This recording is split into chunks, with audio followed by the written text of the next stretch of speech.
India आघाडी आणि महाविकास आघाडीतर्फे आम्ही जिल्हाधिकाऱ्यांना निवेदन दिलेलं आहे। लोकांच्या मध्ये या बाबतीत रोष आहे, ज्याचा उल्लेख आत्ता झाला की 4000चं मीटर 12000ला लोकांच्या माती मारायचं चाललंय।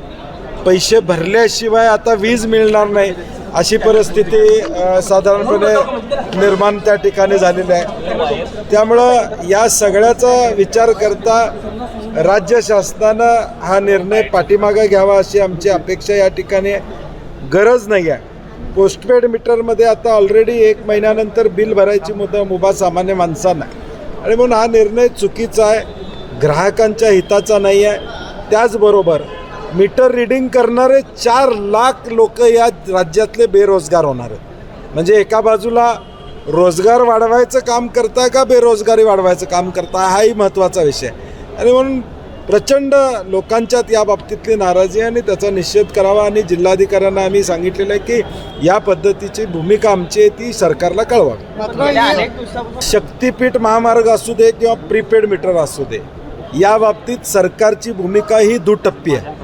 स्पष्टपणे सरकार बोलत नाही।